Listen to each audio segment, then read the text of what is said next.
Hello and welcome to today's MediaNext webinar. What is the JCPA and LJSA and all other acronyms?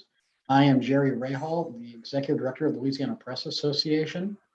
Want to make this, please, this is not a Zoom webinar, this is a Zoom meeting. So if you could put yourself on mute. And if you have a question, we will take questions in session, or you can also use the chat function. The session is being recorded and we will make it available to both on the LPA channels, and I'll send that to Dean as well as Danielle for their channels as well. Just real quick, upcoming webinars. We're going to be putting out a days and ways of the successful salesperson, a look at the day in the life of what successful salespeople at newspaper and media need to be. And then we're also looking at getting one about new revenue streams. I'll look at donations and nonprofit models as ways to help fund organizations. Today's webinar is being brought to you with the help of the News Media Alliance and America's Newspapers. We have Danielle, Coffey, and Dean Ridings as our speakers today. And without further ado, I will turn it over to them with Danielle. The way this will work is Danielle will give a presentation. You can ask questions in or after the session. Then Dean will give a presentation. And then again, questions, and we'll have a general open question at the very end. So without further ado, Danielle. Great, thank you so much, Jerry. I'm going to pull up my PowerPoint. Can you see that? We can. Great. Thank you so much for having me. I guess I'd start out by saying who I am, Danielle Coffey. I work on our legal and lobbying in Washington, D.C. for the News Media Alliance. We represent 2,000 newspapers across the country and internationally. And we are doing great. Our newspapers' audiences are through the roof. Especially during the pandemic, because we were providing information to local communities, as you know, that was so critical to the neighborhoods about vaccines and registration and everything related to business openings, school closings, that it really showed how much our readership and our communities really rely on the in-depth community coverage that nobody else is going to produce. However, at the same time as our audiences were going through the roof, we were closing shop. We were closing newsrooms. Our revenue continues to decline. So there was an upward trajectory of our audience and a downward trajectory of our revenue. It magnified a problem that already exists. And that problem is that although we have a wealth of quality journalism that we invest in, that our reporters are on the beat to produce, and that our communities rely upon, the revenue is going to an intermediary. Our content is repurposed by Google and Facebook. The majority of our referral traffic come from those two companies. Google more so than Facebook, but 70% total of our referral traffic goes through those two companies. It's where, even though our readership penetration is consumed by those readers, it's consumed through two other companies who monetize our data in the meantime. They do that in two ways. The first way is they distribute our content. They create walled gardens so that there are enriching experiences, whether through AMP featured snippets, Google's News, Google News app, so on and so forth. All of these verticals by which readers consume our news and don't click through. In fact, 65% of users do not click through from the search and social media platforms. When they do click through, we are hit in another way, and that is our advertising dollar that comes to us is 30% of our advertising dollar comes to the news publisher who produces the content. And that's because of the monopoly, the duopoly practices in the advertising ecosystem that I'll go through later on in these slides that are being litigated. There is proof, there is evidence. You'll see more tomorrow that's coming about because Google and Facebook have an ad tech tax that they take off the top of our content. So when even a user clicks through, we aren't able to recoup our massive investment in the quality journalism that we produce. So what do we do about it? The first thing that we're doing is we have the Journalism Competition Preservation Act. It was introduced by the top leaders in the antitrust committees of Congress, both the House and Senate, as well as Republicans. So it's bipartisan. It has tremendous bipartisan support all the way up to McConnell in the Senate. And we are pleased to say that it continues to have support and is moving through Congress through a markup in the House.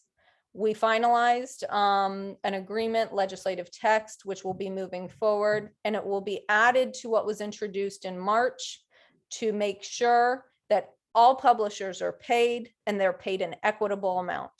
I'll go into that in the next slide, but I'll stop here just to say that the legislative calendar, and Dean may discuss this as well, the legislative calendar is always free for all.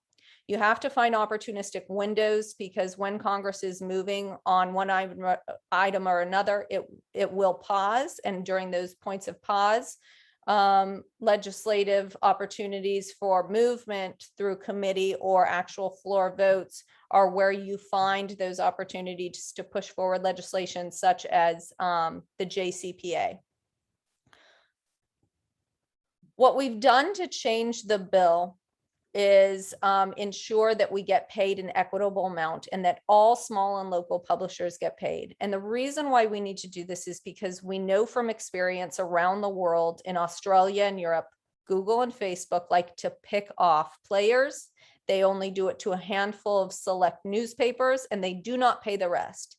They also, by definition, as a monopoly, do not pay fair market value outside of legislative interference. We know this because the broken marketplace that I described before with the distribution and ad tech monopoly renders our leverage meaningless, which is why we need to collectively negotiate and have a mechanism that forces equitable payment to all publishers. The agreement that on an expanded bill that will be marked up and moved through Congress will appease many legislators who wanted to ensure that this legislation would accomplish what it needs to. And that's equitable payment to all publishers, small, medium, and large. The questions that I get asked most often about how this will play out and the payment mechanism will play out are on the slide that I have in front of you now, which I'll go through. But before I do, I just want to remind everyone that payment mechanisms and new revenue streams from distributors happen every 50 to 70 years. Music licensing in the 30s, cable broadcast in the 90s. I would argue strongly that it is our turn. Copyright law has not protected us. I will go through that later in the presentation.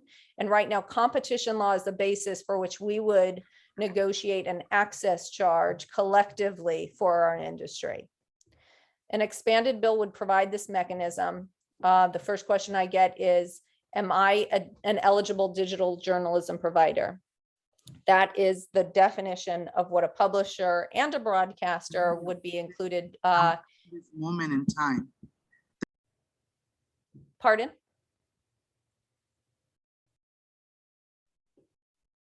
I'm going to continue. Unless Jerry, you wanted to. No, someone just joined and they didn't have their mute on, so I. I thought you were trying to get my attention. Apologies.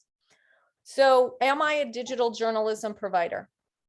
A digital journalism provider needs to be broad enough that the First Amendment, that it's not that it doesn't violate the First Amendment. Category-based distinctions are discriminatory and would not withstand judicial scrutiny. So a definition of digital journalism provider really does need to capture all of the news publishers who today provide the traditional function of information, public information that's of societal use, that the role that journalism serves in society needs to be reflected by those who are eligible to be compensated through this mechanism in this bill. So it will include our industry and the traditional newspapers, news publishers, digital content, and so forth. It has other requirements that you must engage professionals who engage in original reporting, update your content on a weekly basis, and then shield law provisions to talk about so that terrorism is accounted for. You don't want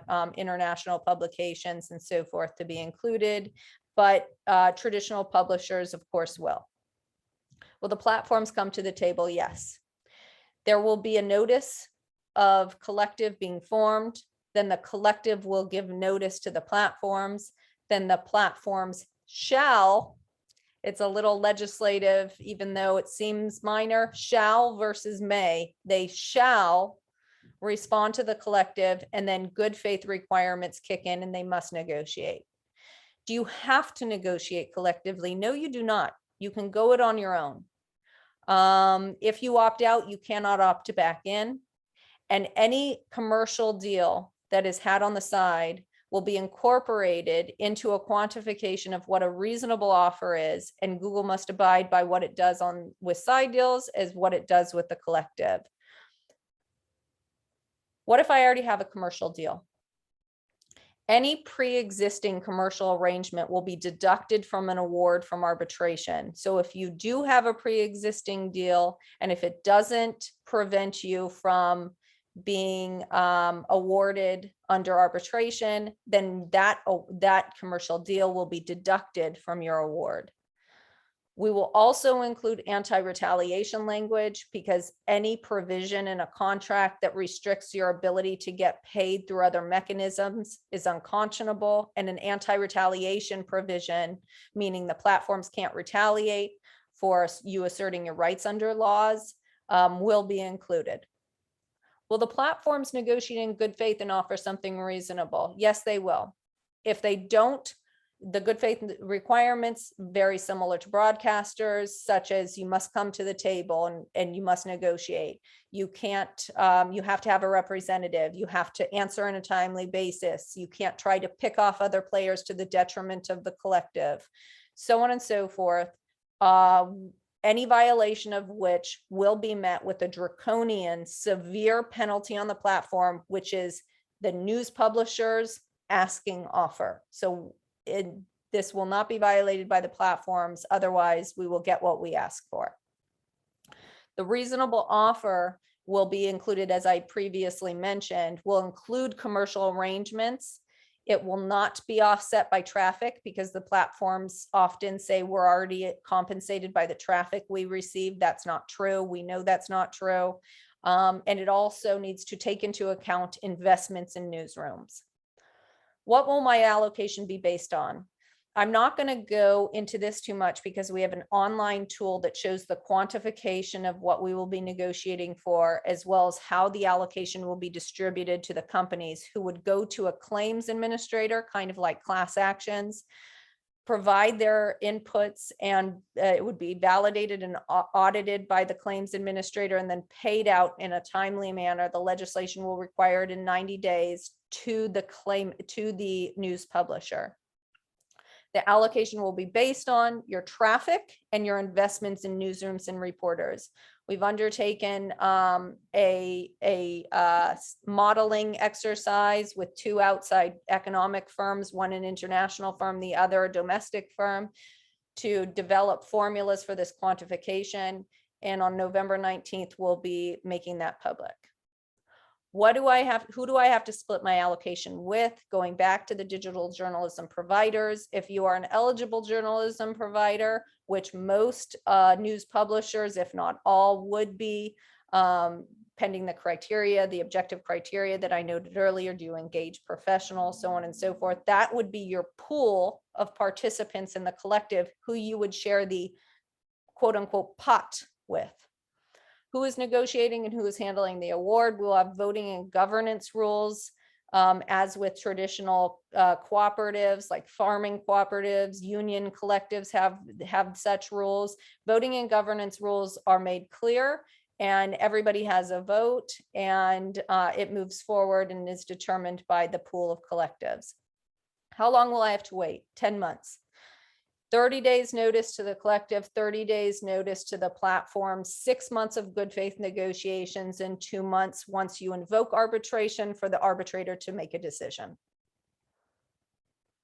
The timeline and the resources is we've introduced the bill in March. It's coming to the table to be marked up by the committee. The Senate has been working with the House so that it'll be marked up through the Senate.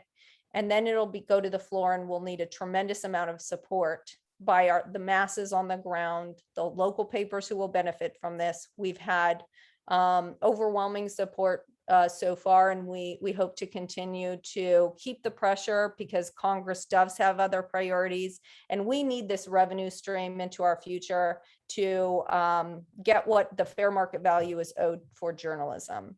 We have quality product that consumers are willing to pay for. However, somebody else is getting paid, and they understand that. And we need to keep the pressure on to make sure that they move to make sure that we are compensated for our valuable content. The materials that people are using to help put this pressure on lawmakers is 50 state fact sheets that our state associations, which I'll mention since I'm doing a state association webinar, have kindly been using in their delegations. We'll be producing letters, op-eds, and other advocacy mechanisms. We have a petition. We have conservatives have been particularly, there are a couple who have relationships with the tech platforms that will be important to inform the public and lawmakers that those arguments about big media, media cartel, and other arguments these are scare tactics. Google and Facebook use them in Australia. They used them in Europe. This is nothing new to us, but we need to educate those who aren't as involved that these talking points and scare tactics are false and that they are unfounded. And we can only do so by sharing truthful information and continuing to, like I said, inform and educate lawmakers about the importance of local news, journalism, and what we need to do to get our fair share. Again, Google and Facebook are going out and shopping a Facebook news tab. They already had that. They paid about 15 to 20 publications. Google Showcase is doing the same. It's a payment for content in its own product. And they will select a handful of publications. Do these represent fair market value? Like I said, absolutely not. Because by definition, in a broken marketplace, you will not see fair market value. So while these products are being offered to news publishers, it does not reflect what we are capturing in the legislation, which is true compensation for your content that is being used today. I'll quickly go over the remainder of the items just because Jerry asked me to cover the JCPA, but I do want you to know what else is pending. Antitrust legislation. As we know, legislation addresses damages of present and past harms. So this will be alleging, this has already alleged on behalf of 125 newspapers, Texas State AG, 38 other AGs, the search manipulation of Google and Facebook, as well as the ad tech tax. You will be seeing an article come out tomorrow and a complaint by Google that's unredacted, which will show the judge ordered unredacted complaint to go forward. So you will see what it is they are actually doing in their anti-competitive behavior in the ad tech ecosystem that directly harms news publishers. Basically, what we are owed. The litigation is pending and those damages will be commensurate with that harm. So we are supportive of that litigation and involved from a peripheral standpoint at this point.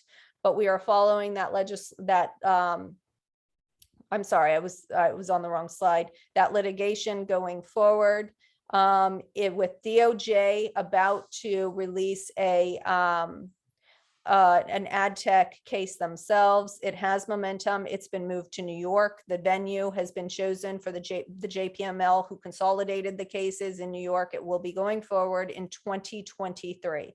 This is a big picture solution. It's for past and present damages, and we support this litigation. Another item I would mention is antitrust legislation that addresses big picture market harms. The first one of which I have listed here and separated out from the rest because the first one seems to be moving rather quickly through the Senate. It's a non-discrimination bill that prevents the platforms from preferring their own products and services and even ad tech technologies in in the social and media platform, search and social media platforms. Non-discrimination would allow the government to bring suit and stop these practices and pay parties harm. This will be a big picture, long-term solution that will also benefit news publishers, not through direct payments like the JCPA, but it will fix the larger picture in the broken marketplace.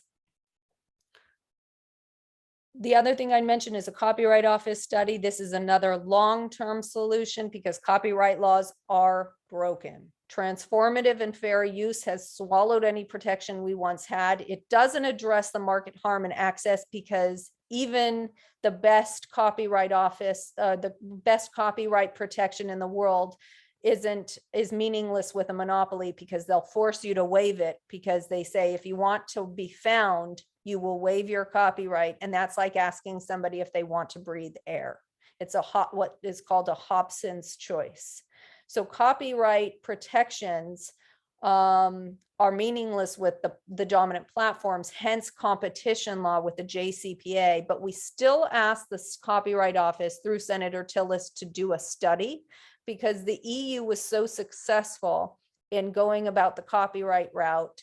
And then they coupled it with competition that we believe that changes need to be made for the long term to copyright laws that are constitutionally intended to protect our content, but fail to do so today.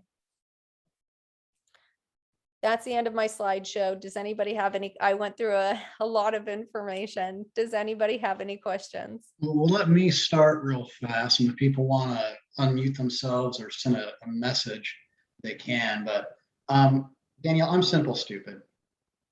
If I am a small to medium-sized newspaper and this all passes, take me through the steps of what I need to do to take advantage of that, the JCPA.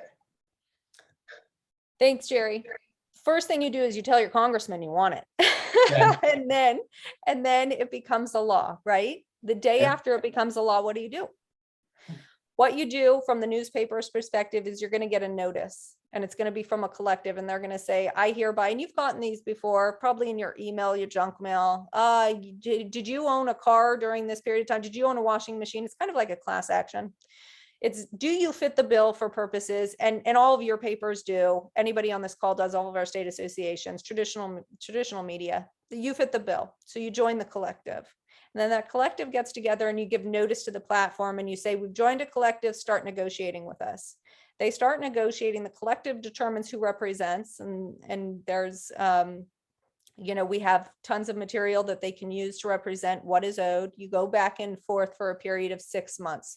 There's a bunch of rules that are around how you negotiate and what's required of the platforms and even the publishers during that negotiation, which I won't go into, but they're very tight and they make sure everything goes well and that a reasonable offer is made and that you're talking real dollars and cents. What is likely to happen, and I can say this with a decent amount of certainty based on experience, what is likely to happen is the platforms will come to the table and they will offer the minimum of what they can get away with. That's not fair market value. So what happens is, and this happens in unions a lot, you're at a good faith impasse where we're saying here, they're saying here, but you just can't quite, everybody's stuck. So what you do is then you invoke arbitration and you go to an arbitrator chosen by the AAA, the American Arbitration Association, and that arbitrator comes in, looks at both offers, and it's called baseball style arbitration, final offer arbitration. And that incentivizes the most reasonable offers to be made because you're worried that the other guy is going to win. And so you don't want to say, so Google's not going to want to say zero. And what we've put forward has a tremendous amount of information and backing to be able to substantiate what we will ask for as a pot of money for our collective. The arbitrator will choose after 2 months, and then it goes to a claims administrator. The claims administrator then takes the money and he has to pay it out per the legislation in 90 days. It'll be retroactive to the date of the arbitrator's decision, but in 90 days, the news publisher has to receive its money. The news publisher needs, in order to receive this money, has to say what their traffic is and impressions, We'll have that information to be validated and audited through third parties such as ComScore, maybe even the platforms themselves, if that's asked for in the agreement. And also your investment in reporters and newsrooms. And the reason why isn't just because the unions want it. The reason why you have to have your allocation based, at least in part, on your investments in reporters and newsrooms is because that's what we're trying to do here. We're trying to incentivize quality journalism. If it's just clicks, then you're incentivizing clicks. And that's not what we're trying to do here. We're trying to support and incentivize quality content. So the award will be reflective of that investment, at least in part. So will there be one main collective or several collectives being done, state by state or region by region? How will that work? So that's actually a question I get asked quite often. That and will I be able to opt out? If an individual party wants to opt out and go it alone, they are completely entitled to. If another group of collectives would like to opt out and go it alone, they are also entitled to. There is nothing in the legislation that prohibits that.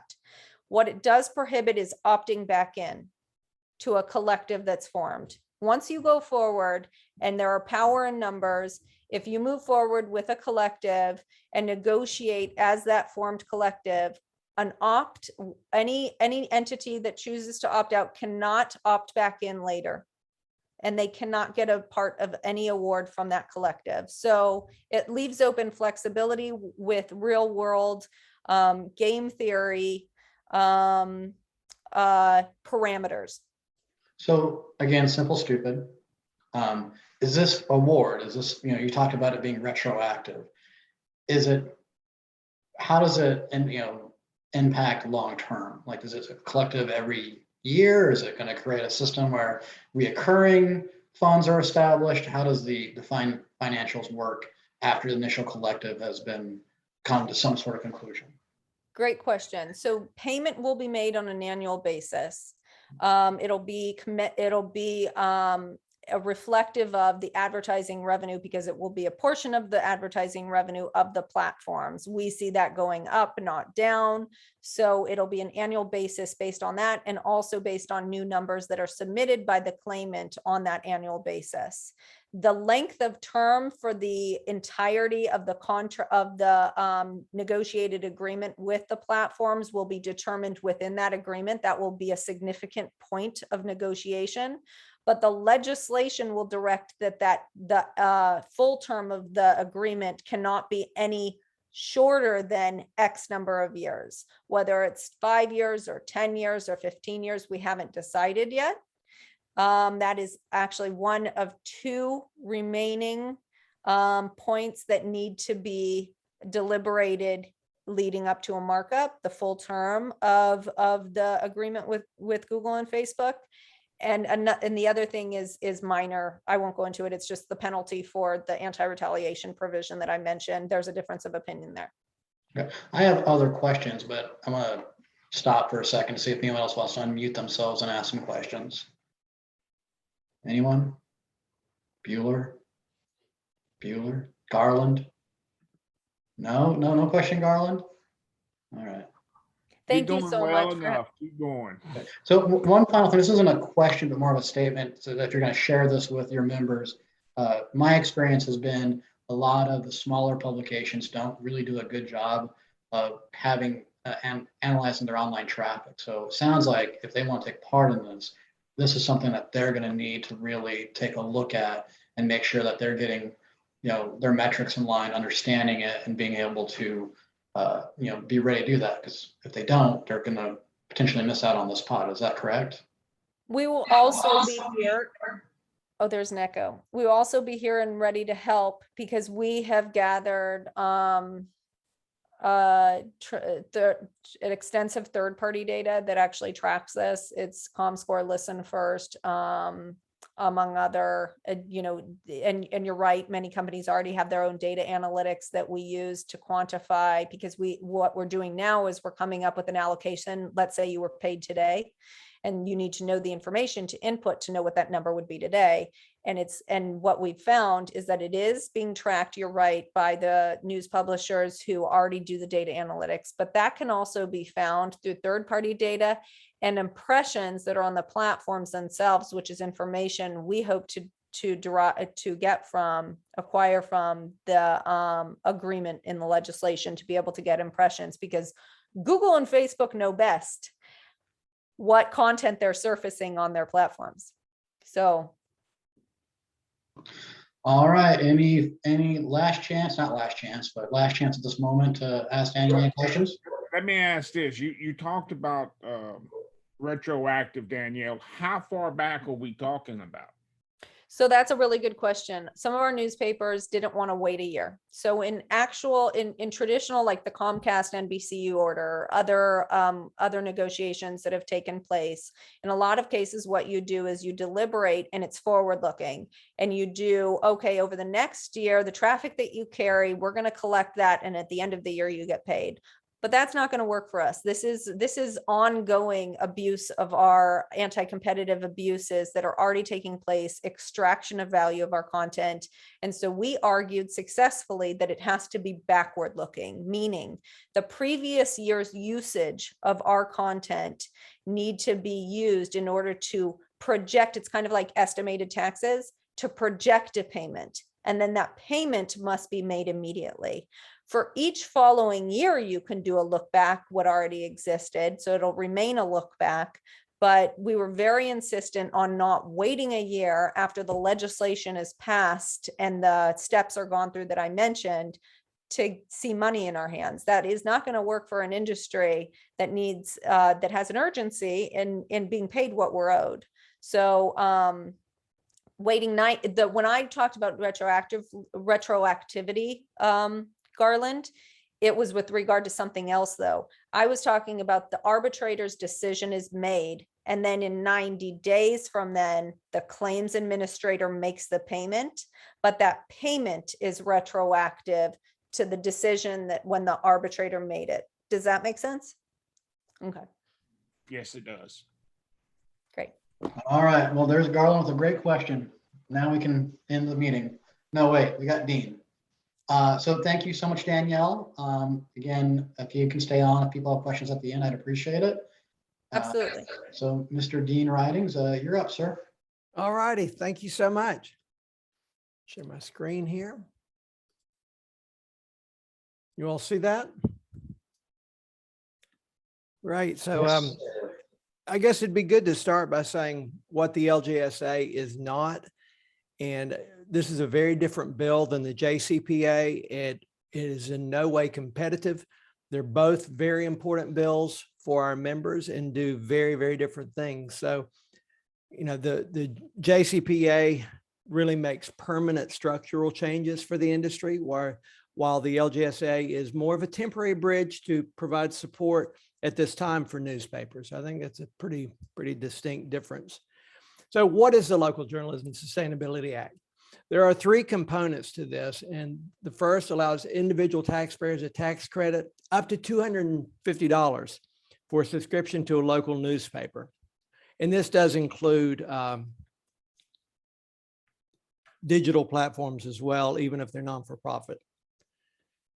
It also allows local news journalists employers a payroll credit for wages paid to local news journalists, and allows small businesses a tax credit for amounts paid for advertising in a local newspaper or through a broadcast of a radio or television station serving a local community.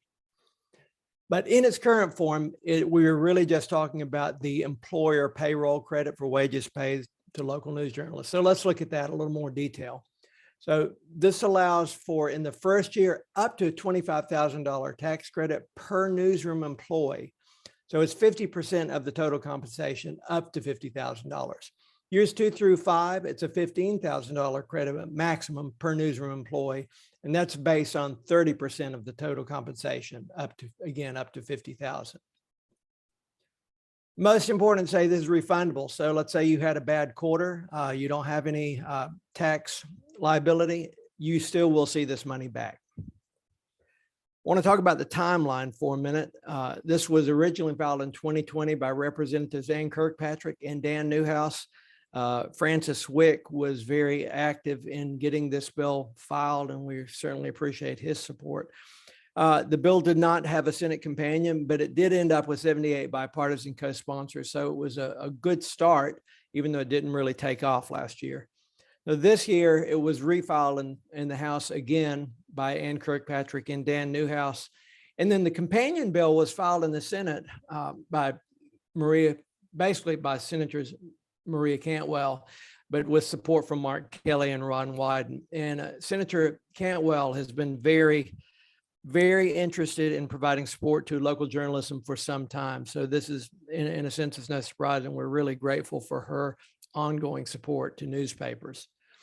Right now, we have a group of great co-sponsors. In fact, Senator Richard Blumenthal signed on yesterday.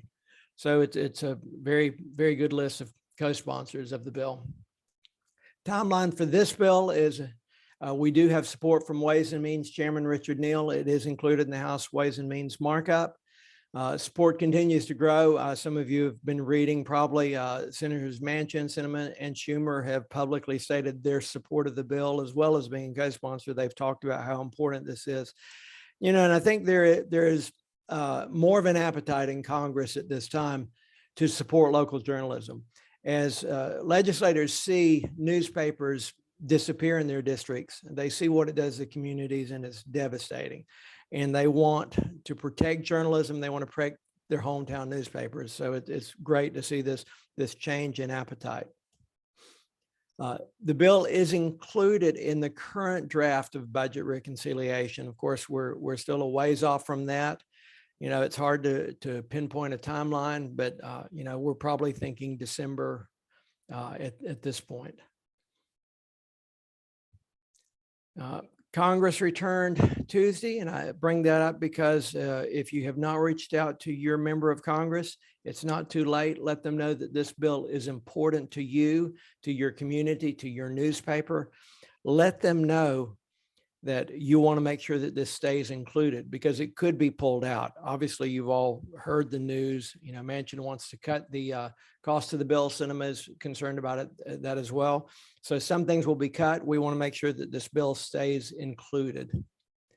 Effective date is once the bill passes. It really is effective immediately after. So if it passed in December, it could be effective the next quarter.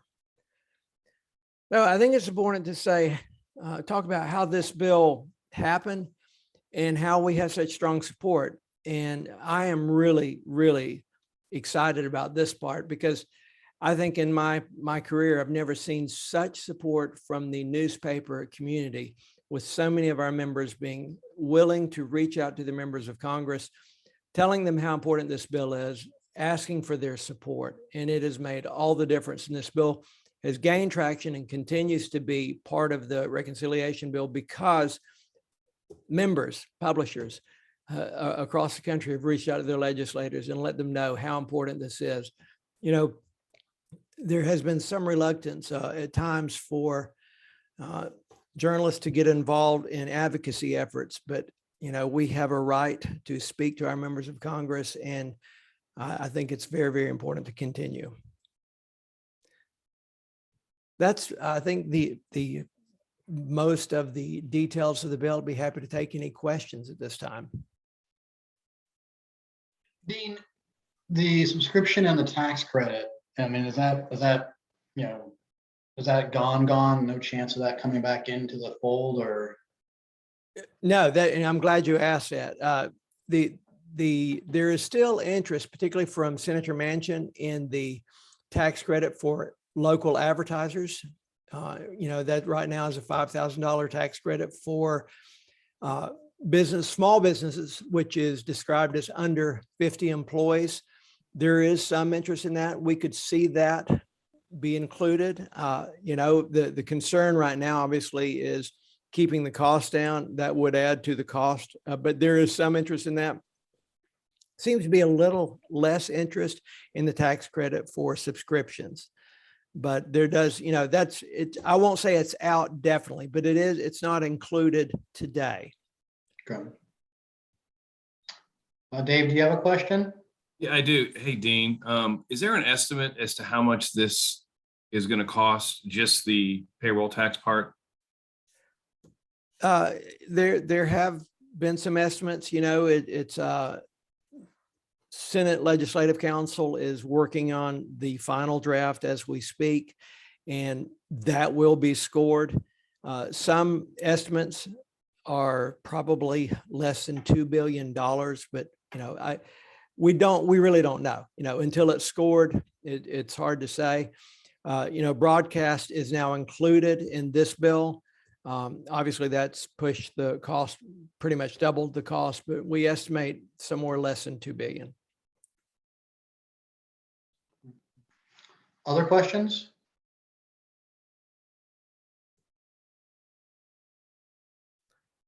Bueller? Garland? Bueller? All right. Jerry, let me say one other thing. Danielle and her team have really taken the lead on the JCPA.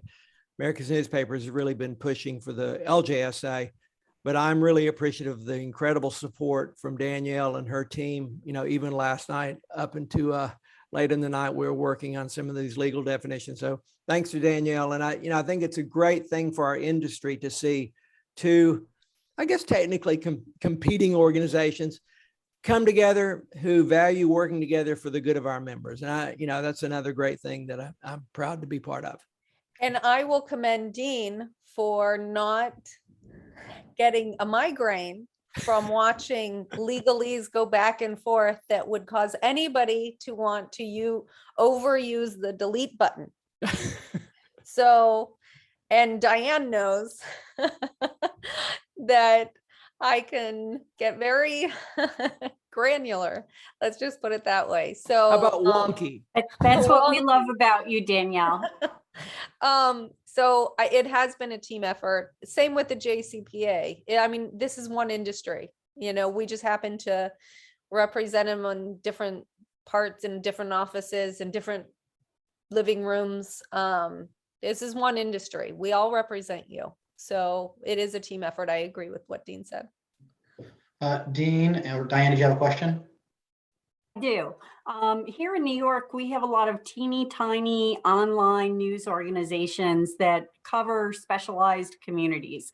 Recent immigrants, some of these news organizations are 1 or 2 people.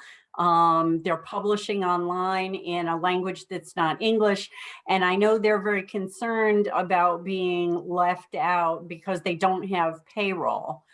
So is there any, and they have political power, especially in New York City. So that would have a bearing on support by our delegation. So is there any anticipation in the Local Journalism Sustainability Act to include some type of financial support to those organizations that don't have payroll?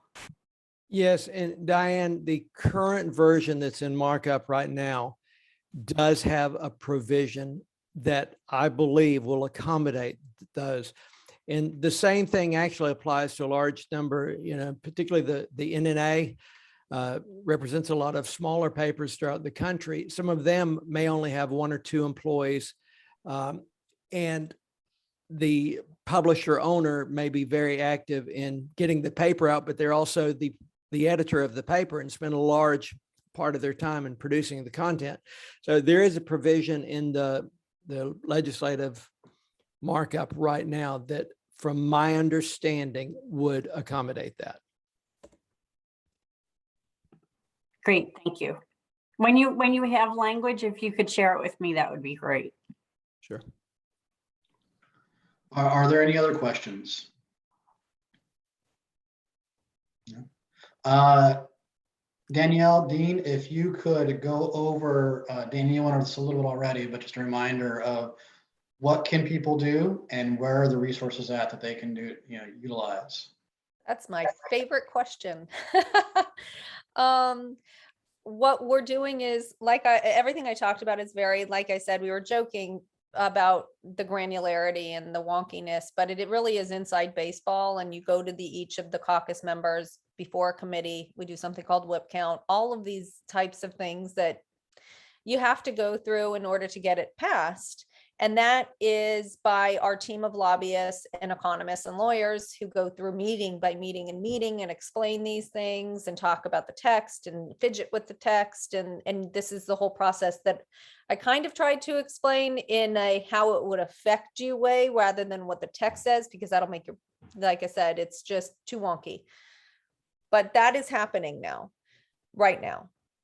In parallel to that, the lawmakers have to feel the urgency of this, because at a macro level, not just when it goes to the floor, but even the committee members, we have California members who obviously, because of Silicon Valley, might be slighted towards the technology platforms. We also have a couple member of Congress who have money and we have proven financial ties to the technology platforms. We'll also see scare tactics with the masses. I remember in Parliament, the woman I was working with sent me a picture outside her window of picketers, and she was laughing because she says in her, I can't do her accent. She says, we're adults here and we laugh at this. So anyways, this is what happens and we're expecting this. The best way to counter that is with our very reliable, strong, time-tested relationships between the news publishers and the members of Congress, to have them understand that this is helpful for local journalism and they should be on the right side of history on this one and support their local news. That is the most effective way we can get across to our members of Congress through the one-pagers, and we're helping set up delegation meetings, as well as letters I'll be requesting from delegations, and also supporting third parties such as Open Markets, AELP. We're also doing a research project and an event with AELP to talk about the impact on minority-owned media. All of our partners and our members need to voice their support of this and ask their member of Congress, whether they're on committee or not, to support it, particularly Republicans, because we need to maintain its bipartisan nature, and it is a well-balanced bill currently. And we have the materials to do that. We'll be sending something to our membership in 2 weeks. Maybe I'll send it to that NAM list too. It's a good group of people, to push out to your members of Congress to ask them to sponsor the legislation. That's ultimately what we're asking for, as soon as they can. And that's what we would ask for members. And then you'll also be receiving an online tool calculator, like I said, November 19th, to show you, you're not just doing, it's really funny because this industry has such good people and such well-intentioned that I don't even think a lot of our companies or a lot of our newspapers understand the benefit that they're going to get from this. They've just been supportive because they have faith that it will be helpful to our industry. Numbers will show that it actually will get people significant return, and that it's meaningful for the future landscape of their businesses. And that's going to be coming out in November. I love that we've gotten support up till now without that, but I think that that is what people are owed, and we'll be sending that around as well. Okay. Dean? Yeah, I would say there's 2 steps. First of all, and I'm just putting this in the chat, visit newspapers.org/LJSA. We keep a lot of tools and resources there, and always keep it updated as to who is co-sponsoring, so you can quickly see if your legislator is sponsoring the bill. We have the talking points. So the first thing is visit that, get the information you need. Second, reach out to your member of Congress. Tell them, if they have supported, that you appreciate it and you need their ongoing support to keep this bill included in reconciliation. And second, now, I want to be candid here. If they're a Republican, I would take a slightly different tack and just thank them for consideration of their support. At this point, it is moving in the reconciliation bill. It's really not bipartisan. It is a bipartisan bill, and that's very important. This is not a partisan issue, but it is moving in that direction. But call your members of Congress, particularly if they're a Democrat, tell them it needs to stay in the bill. We appreciate their support. Continue to hold it up. And when I put the video out, and on our webpage, I'll have links to the one sheets and all these different links on that page, so people will have access to it. Oh, thank you, Jerry. Have it from that spot. So Are there any final questions? Going once, going twice, sold. Well, Danielle and Dean, thank you guys so much for your time. I truly appreciate you taking this time to come out and explain these issues and what you guys are doing and try to simplify it for simple, stupid people like me. I appreciate your time. If you guys have any questions that are on this call, you can email me or them, but I can get those questions to them. Otherwise, look out. I'll be sending out a link to the video with some of the links that Dean and Danielle have mentioned. Jerry, I forgot to give you a shout out for your senator being our lead Republican in the Senate, and Senator Kennedy.